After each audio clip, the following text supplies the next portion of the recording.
Yes, they were, because that is who I'm we gonna contracted. cut you off, Karma. Sorry, we are live now. Sorry, guys. All right, thank you.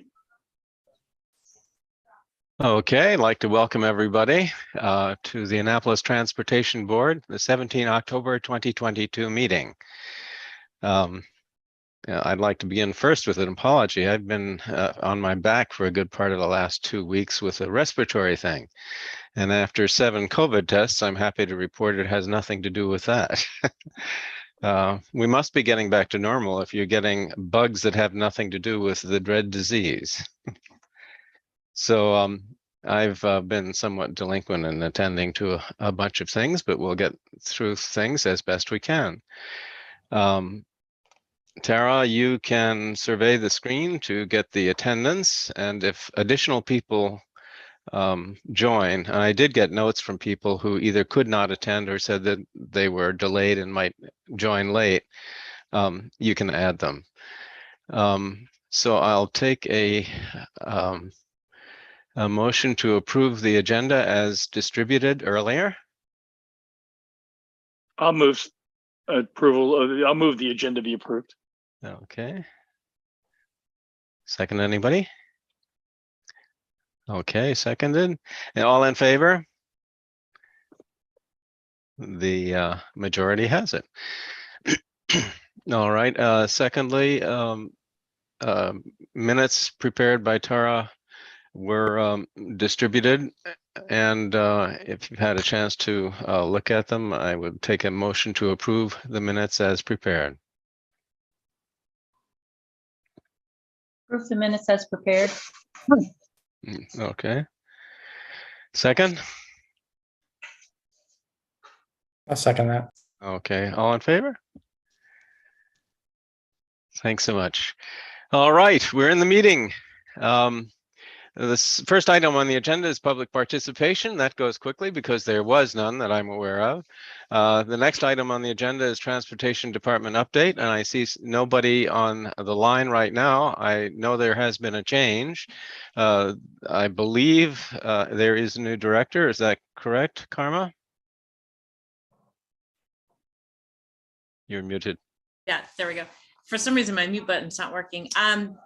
There was a resolution on the floor last Monday night at the city council meeting to recommend Marcus Moore as the new transportation director.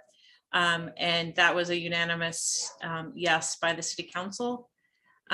So the confirmation will take place, I believe, at the next city council meeting I see. on Monday, the 24th. So we're in an interregnum at the moment. Got you. At the last meeting, we heard that, in fact, he was going to Prince George's County and leaving Annapolis altogether, but the tide has shifted, I gather. Yeah, there came an opportunity because, as you know, Dr. Dua has been acting director, and they did open up the job opening up once again this summer, and it came out that Marcus wanted to apply to it. So even though he had given his resignation from his previous position, he felt it was easier to reapply for a position. Having given up his current, he was in a management position. Yeah. And he had the opportunity to meet one-on-one with each of the council members. So we each had an opportunity to talk with him and ask him questions. And I think it'll be positive. I'm hoping that Dr. Dua does stay on, because I think that they both have their strengths. Dr. Dua has been offered the position as director on at least 2 occasions and has opted to remain acting. So I think that with Marcus stepping up, I think that we'll be able to be better at some of the things that we need to be better at. And when I say that, I know that microtransit has been on a lot of people's minds, and Marcus has the experience from the past, and will be pushing that very heavily, which I think is crucial to moving forward and getting to a point for fare free as well. So all of the work that your committee has done in the fare free world, I think will come to fruition with an emphasis on that microtransit. Okay, great. Thanks. We were behind on the news, and I appreciate your bringing us up to date. The next item on the agenda is in fact fare free transit. And I have 0 to report. Does anybody else have anything on that? I think Karma just gave the best report we've ever had on it. I don't have anything to add, and I would be thrilled to work with Marcus once he's confirmed as the director on his views on it, and let's see if we can't find a good path forward on that. Wonderful. All right, electric vehicles. Elvia, I think, cannot be with us tonight because she is disassembling a boat show presentation booth or something. So she's taking things apart as we are meeting tonight. But there was one item on electric vehicles that was hanging last time. And Tom, you may have something on it, and that was the signage and enforcement issue at Pip Moyer Center. Do we have anything that we can put forward as a resolution or a statement or some formal action by the Transportation Board on that issue? I don't have anything to report on that. I can sync up with Alvia, but I don't have any information. I think we should close the loop on that, particularly because this item was brought to our attention by a state legislator, the chairman of the Environment and Transportation Committee, I think. Kumar Bharve, is that his name? His family has been affected by that, and it would be nice to have a friend in the legislature for at least one item that we're trying to pursue. So if you and Elvia could come up with some words that we can transmit in a formal sense, speaking to both the signage issue and to the enforcement issue, that would be very helpful.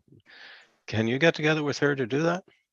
Sure. Yeah. I mean, I think the signage issue we've already addressed. So really, my understanding was it was just the enforcement. We're looking to dictate the amount of the violation would be. Is that really what you're looking for? Yeah, well, there's a perception that nobody's in charge, that if there are violations, really nothing happens. So there's no penalty for breaking the rules and parking internal combustion engine vehicles in electric vehicle parking spaces. Okay. Yep. The next thing is parking. We had a short pre-discussion on that. I know nothing about it. I know there's been some action on the subject, and if people, especially Ward 1 people, would like to tell us what has happened, that would be helpful.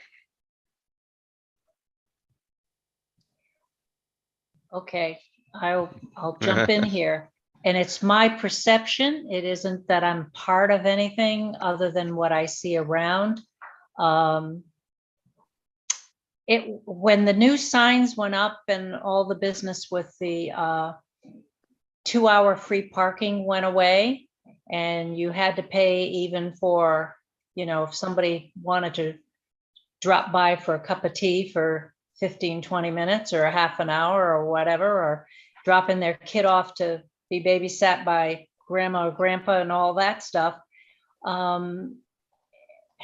There was an uproar, certainly from my neighbors and from other people I know around in the historic district. But I have to tell you, the sign certainly does make the signs make some people move. I've seen people come and park and then read the sign and then move on. Okay, so I do see that, but I'm not positive that it does a lot, because I don't see anybody around doing anything. I mean, so I don't know. I have no idea what's going on. And I did hear through Nextdoor that there's going to be new parking permits you can buy, 10 a month for 6-hour parking. True or not, I went to Ellie and asked her. She just said that was supposed to be a secret, a surprise, whatever. She said she would look into it. She didn't. I haven't heard any more. So I don't know, Karma. Are we going to be getting the ability to buy 6-hour parking permits? So in other words, if someone comes to dinner or to lunch or whatever, we can accommodate them? I will be honest and say I don't have the details. I know that the city council did pass a resolution that gives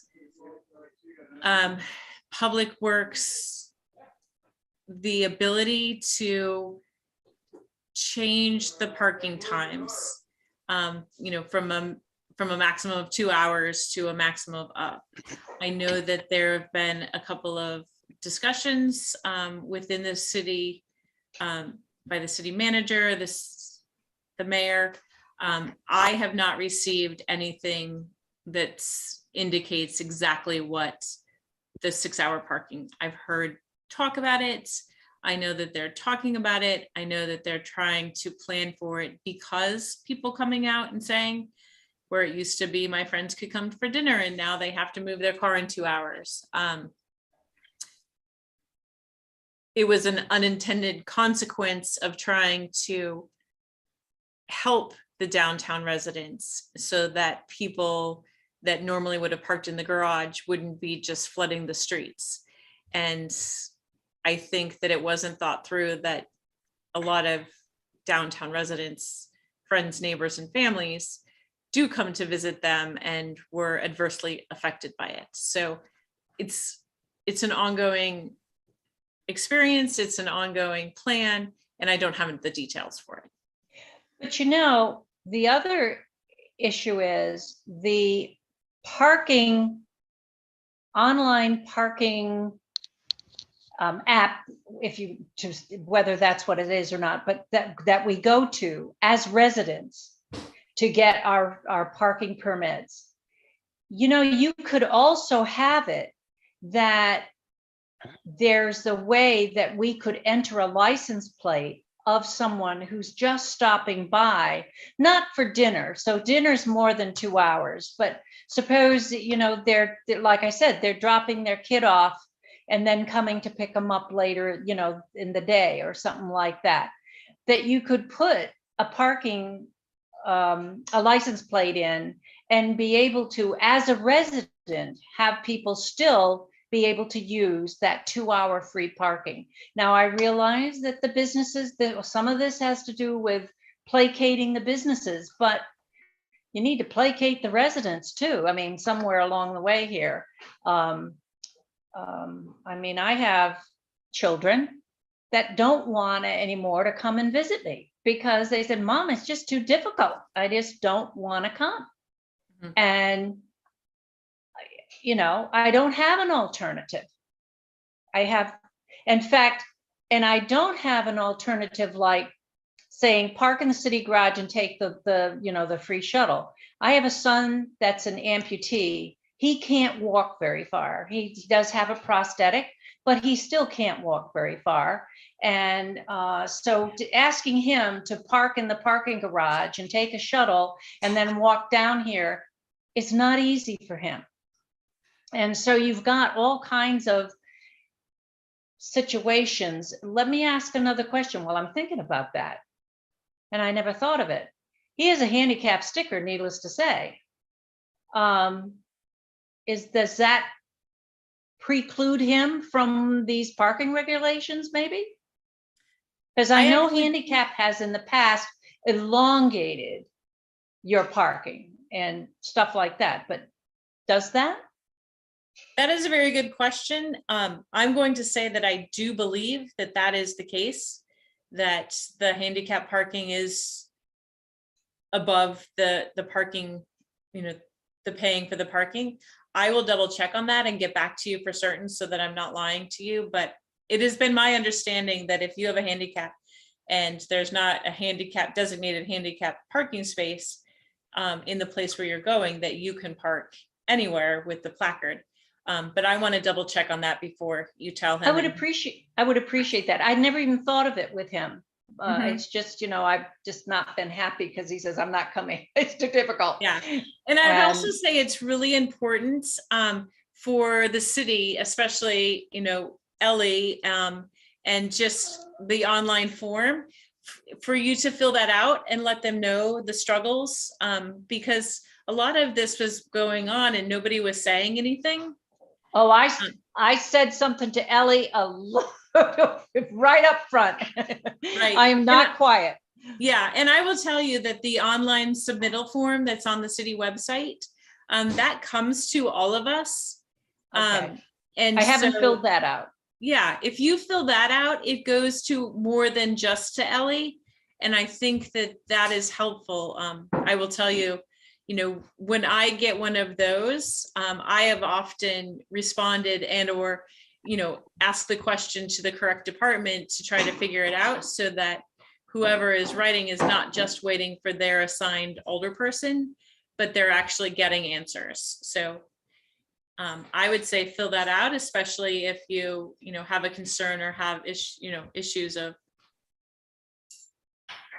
that nature. Everybody's got issues on this parking thing. I'm sure you know that by now.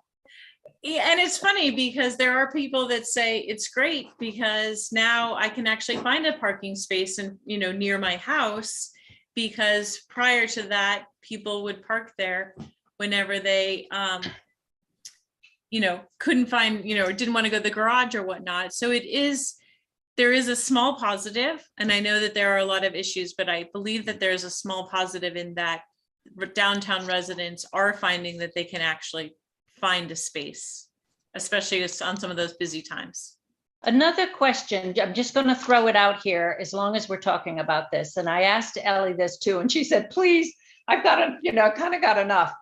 But the lower end of Shipwright, from about number 10, I think, house number 10, maybe number 7, is not part of the parking district. They voted and elected to be removed from the parking district years ago. And it all has to do with the marina that's down at the bottom, because those people that had boats there couldn't park because they don't have parking stickers, and the boat marina people didn't want to buy the parking, I guess, down at the end. So they removed themselves from the parking district, which means that they should not be coming under this whole new parking plan. And I believe Arch Street in Murray Hill is the same way. They voted too to be removed from the parking district. And unless they've asked to come back, they could have, but the last I knew, they were still out of the parking district. So then how does that affect them? And has anybody informed anybody that's writing tickets that these people really are not part of the parking district? I'm curious. Yeah, I will look into that. I don't know the answer to that one. I love throwing things at you. I'm taking then notes. I get an email. Yes, I'm taking notes. Okay. Well, perhaps that's enough for parking for the moment. I always have the feeling that when you bring up parking, it can go on forever. And we all have different views of this. I won't tell you mine because you wouldn't like them. The next item on the agenda is bicycles. There's nothing that I'm aware of, unless there are others. Sidewalks, you were given the Ridgely Avenue sidewalk study last week.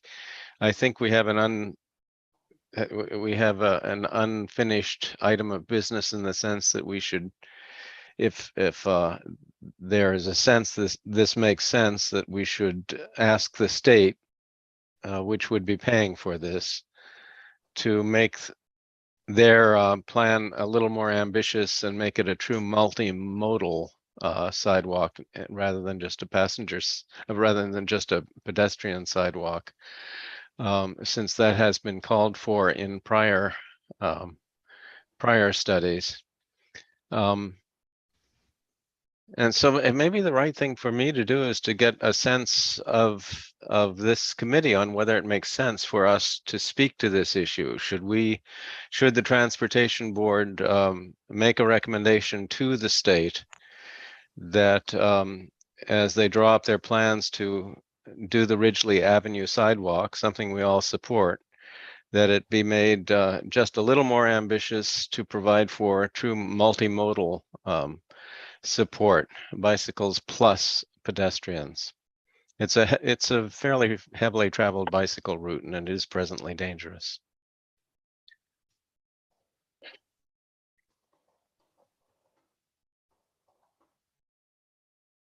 John? So, hey, didn't we, weren't we part of legislation that was passed by the city, and I think also the county, to reverse the default condition of bicycles on sidewalks, that it's now default to bicycles are on sidewalks? That's correct. Can be on sidewalks rather than prohibited unless allowed. Now it's allowed unless prohibited. Is that correct? That's correct. So there is no choice in the matter. Whoever's doing the Ridgely sidewalk study must include bicycles. Well, no. It's true that bicycles can use sidewalks unless prohibited, but a more desirable situation is for the sidewalk to be planned and constructed so with bicycles in mind, so that there's no interference between pedestrians and bicycles. I'm just saying they can't just means rely they- on rely on the prohibited unless allowed language to cause them to ignore bicycles in the design. Since it's allowed and not unless prohibited, they really have to consider No. bicycles and scooters and those kinds of things in the design. I don't believe that is true. I wish it were, but I don't think it is.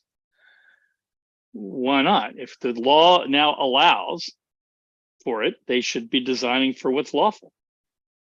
Well, it is lawful already without changing the design from pedestrian to multimodal. It is lawful, and so there is no legal obligation on the funders and builders of the sidewalk to make them more robust than the standard 5-foot plan. Then I think the committee should say something. Yeah, I think it would be useful.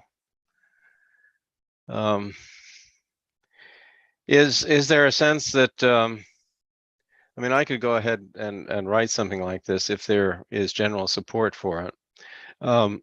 So I guess I'll make a motion that the Transportation Board make a recommendation to the decision authorities on the Ridgely Avenue sidewalk that it be designed and built to accommodate not only pedestrians, but also bicycles. Well, I would be interested to know what the cost differential would be between the two, as opposed to just saying, hey, do it for both. You know, if it doubles the cost, I really have no sense as to what that means. I would like to know the cost before I would say, yeah, we should do that. Yeah, I have a suggestion rather than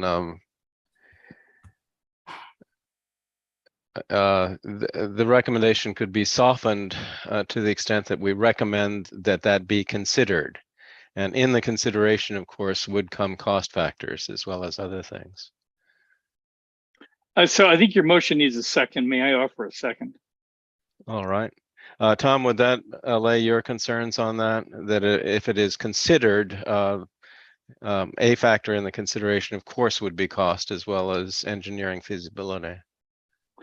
And I'd like to propose that we broaden it and instead of just using the term bicycles, use the term all vehicles lawfully permitted to use the sidewalk. Yeah, that's perfect. That's good. We do have these scooters coming along, don't we? I'm gonna, and when I get to my personal bit, I'm now somewhat of an expert on them. Oh, really? You have a scooter? No, I've been using the bird ones. Ah, good. Okay, all in favor? I see a majority, so thank you very much. And I will do the words and circulate them for final review by all of you. We're at the point in the agenda where we go around the table. And this would be your chance to introduce new business as you see appropriate. Charles Brooks is not here. David DeQuinzio is not here. Carol Kelly is not here. Vince Harriman is not here, but John Purnell is. Well, I got rocketed to the top of that list pretty fast. Yes. Really just wanted to report that I have been experimenting with the bird bikes and the bird scooters. They're everywhere, and I sort of wanted to get a sense of how they're used. I was surprised at the cost. The cost to ride a bird bike from my office on Conduit to Park Place, where the circulator travels for free, is over $5. And that seemed to me to be a pretty big price on this mobility solution that we are touting that people use. I think the bikes are the same price as the scooters, but I've used both. I like them a lot. There are, I don't know if you know this, there are no fly zones, I guess you call them. They're geofenced. They're geofenced. And one of the geofences is the Naval Academy Stadium. So I attempted to take a scooter to the Navy game, and the whole trip was 100 yards before the thing petered out and said, I can't go any further. And I had to walk the other 300 yards. Now, who is responsible for that decision? That seems a little odd. I don't know. And I don't know where one should look to find out where the geofences are. I was surprised to find a pile of scooters and bikes all there sitting on Taylor Avenue, right in front of, who's the plumber that's there? Come on, Heidler, thank you. Yeah. And right there is where the geofence is. And there are all these scooters and bikes. And now I know why they're there. Is people got off of them because they wouldn't work anymore. That was a request of the Naval Academy, the NAAA. I was sure it was. Um, and I don't understand why they would do that. Do they not want these things on their property? They didn't want them on their property because they felt that people were leaving them on the path. They had a lot of complaints of people leaving them on the walking path. And they also had complaints of people leaving them during the first game of the season. They actually had to go through and move a bunch because people had left them all over the parking lot.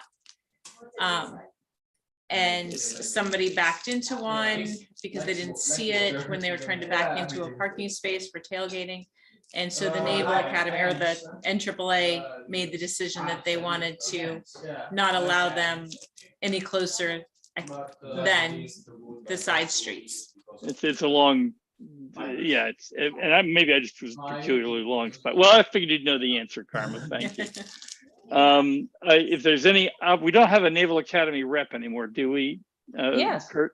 No, Zoe has changed jobs, and the Naval Right. Academy has not yet nominated someone to take the So job finally, that she when I had. need Zoe to be there in my 2020, she's gone. Yeah. So And by that's the way, when I would think we could say to them, is there a way we can work that out? And I can actually suggest, I think, some ways that might be practical to work that out. Yeah, the geofence, for example, might be located not everywhere on the stadium property, but in certain zones that are convenient to both. I would more suggest that the number of people that would take bird scooters and bird bikes to a game, which is great because we don't want to be taking cars. Mhm. We have too many cars going to the game. Is that I think it would be worth it to the bird scooter people, whoever's providing these things, maybe it's AMRP, to have their pickup person there for the games and just pick them up as they get dropped off. And the amount of money it would cost to have that person and their truck and trailer picking up bikes would probably be paid for by the number of bikes and scooters that went to the stadium. Yeah, but So at the end of the game, don't they ride them home? They got to get home. The bird people could put them there to take them home. That's fine. They just get them out of the way is the key. We don't want them on the sidewalks. So we'd have to think about a space that we could store all these things, but nobody's using that jet. we could put them there. Does That the was a athletic, joke. as- That does was the, a joke. does the athletic association have an interest in keeping parking revenues high? That may be the mitigating factor. Yeah. Yeah. Oh, I don't think so, because I know neighbors next door that do shuttle runs for all their friends because there's no parking. They know there's no parking. Oh, it's actually It's at overrun. capacity? Yeah, I believe it's at capacity. Kurt, I know I'll- it's hard to I can get double them. check that. Yeah. But I mean, Right. I mean, this one guy does half a dozen shuttles when there's a game and they all want to go up to the tailgating and come back. Mhm. And I think And the I think- preference is for the tailgating tents as opposed to parking. Yeah, and I honestly think it would get more people to go to the games. I think the AAA would love it. Okay. Well, thanks. You ever tried it? Or? Tara, you are next. Did. Earlier we were just talking about, before everybody got on, a little bit on a different issue, Beth, for parking, which was really a procedure. And the fact that there can be last minute meetings at city council because word gets out that there's a change to parking. In particular, a week and a half ago, there was an issue with College Ave where residents were going to be excluded from parking there because it was going to become a sort of a pay for parking zone. And Karma gave us a very nice update that there was just a disconnect when Premier Parking came in, and that the AMRP folks and Premier Parking sort of acted independently, making decisions from I would suspect, a commercial point of view. And so there is an opportunity, Karma, is that what we would call it, to speak with them and let them understand that, that there needs to be more community participation and discussion before they can make sort of one-off decisions about changes to parking.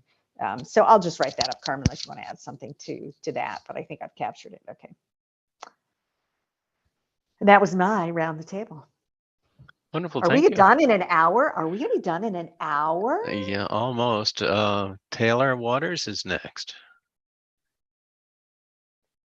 You Hi, are muted. everyone. I'll just add that St. John's College said no to the Berg people because we don't want scooters and bikes littered all over campus. That's Yeah. all I have. Well, you can get to St. John's fairly conveniently, though, just by parking on the city streets. So Yeah. maybe that's not a problem. Yeah, so I the see them naval- early in the morning. I see lots of scooters right on the edge of campus, assuming students have taken them back Right. up or something. Yeah, I wonder how accurate, how precise those geofences are. Okay, Beth, you are next. I've already had my say, Okay, so I don't have Okay. anything else. thanks. I'm next and I have nothing. Tom Schock. I don't have anything. Thank you. All right. Any final words, Karma, before we wrap it up for the evening? Can I ask a question? Yeah. What's happening with John Giannetti? Well, I haven't heard anything from him. Well, he made a request that everything be sent to him as text and not be like the rest of us. We all get emails, and he never looks at his email. He wants everything to be text. He sent that. Beth, I'm not sure. I think she truly pulled up the wrong John Giannetti email. No. But he did request that he be text and Okay, not. but in response to Carol on this meeting, I went back Yeah. and checked because to see if I had the right email, and she did reach the wrong email for him. Yeah. In Maybe fact, there I that was figured other, that when he said his home state was California. the other John Giannetti, I believe, is his father. Oh, Oddly enough. really? I believe so. Oh, okay, maybe. Anyway, we communicate via email. That's that, Good. right? All right. Yeah, Well, agree with indeed, you. indeed, it was a very efficient meeting. Also, we didn't get a huge amount done, unfortunately. But I do thank you all for participating, and I'll take a motion to adjourn. So move. All right, all in favor? Thanks so much, everybody. Next time Thank I will you. be Bye. cured of my little lung bug. Hopefully. Yeah.